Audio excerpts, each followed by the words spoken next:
Realty. And I brought back our favorite estate planning attorney, Rachel Schromen, with Schromen Law, owner of Schromen Law.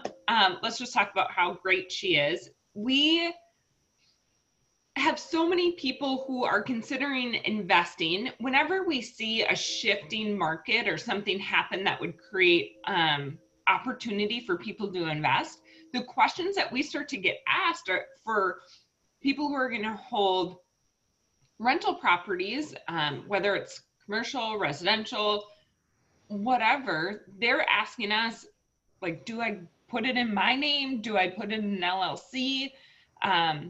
What do you have to say about how someone should hold a rental property, something that's not their primary residence? I actually run into this question really frequently too, Holly, and the context that I have this coming up is I will have clients who come in for their estate planning and they have 1 or 2 or 5 rental properties that are just in their name individually. Right. And I almost always advise that my clients hold rental properties in an LLC because it will protect them from liability. So LLC stands for Limited Liability Company. And what it functions to do is protect the owner's individual assets in the event of a lawsuit or a claim.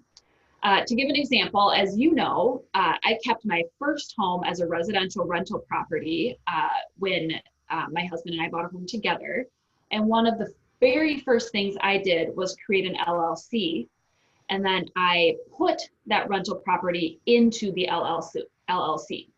So by doing this, it meant that if one of my renters fell down the stairs, say concrete stairs out front started to crumble, I didn't do anything about it, or I didn't notice it, and then it crumbled under their feet, they broke both legs.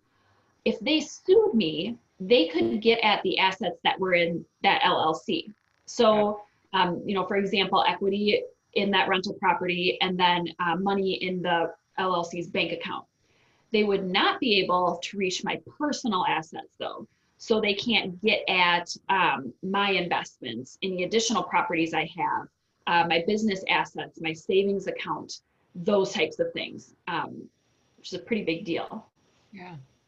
So that's an amazing protection to have on your primary residence, on your investments and savings and your other accounts. Is an LLC pretty easy to get set up?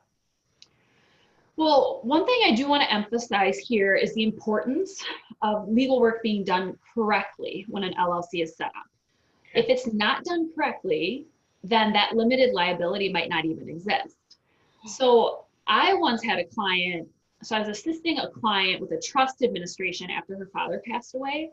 And he owned a property that was placed in an LLC. So the deed said that that property was owned by the LLC. Sure.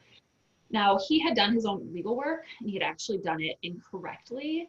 So first of all, essentially the property was owned by a legal entity that didn't actually exist. I mean, it was an absolute mess. And then further, technically that, and I'm not even technically legally speaking, that property never had any of that protection, and he thought it did.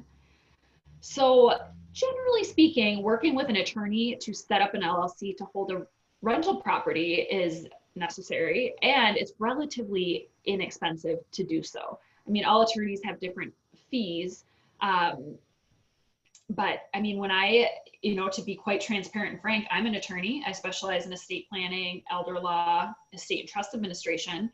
When I had that LLC created, I hired an attorney who does business LLC formation and does property landlord tenant work specifically to draft it, to make sure it was done correctly, and to set up my lease agreement and everything, because as an attorney, I know the importance of making sure it's done correctly if I want that protection.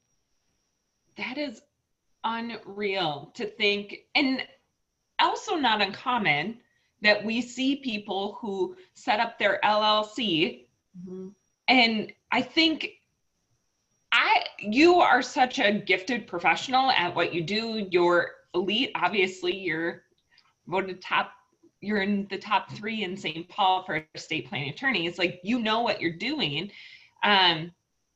I have one more question for you on this.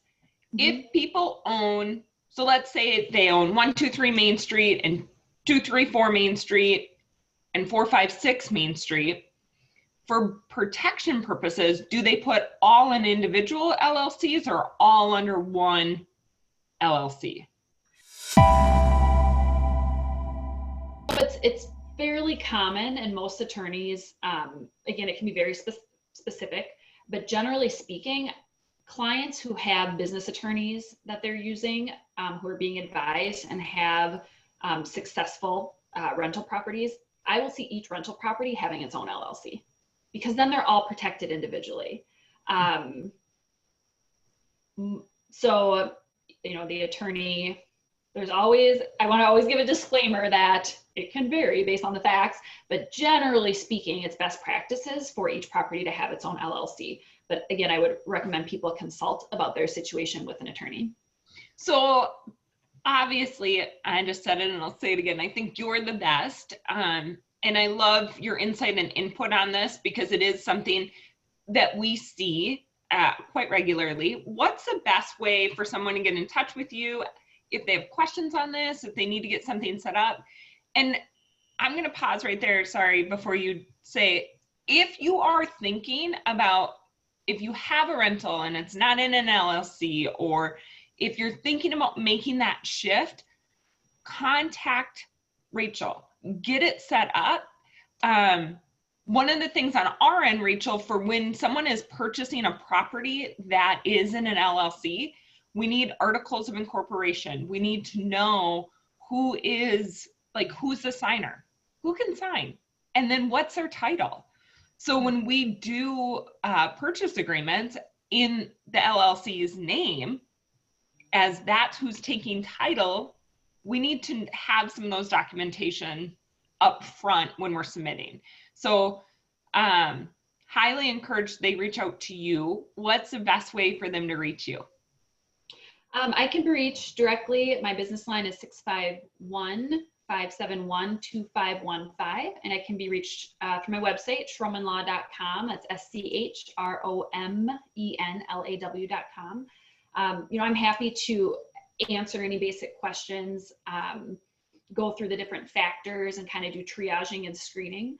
Even though I'm not currently taking on business clients for LLC formation, I'm more than happy to take the calls, take the questions, and then connect them with a great business attorney that can help them with that drafting and LLC setup. Oh, that's amazing. Thank you so much for your insight and time about, I love how you are so generous with helping people better understand ways to protect themselves. Thank you. You're very, very welcome.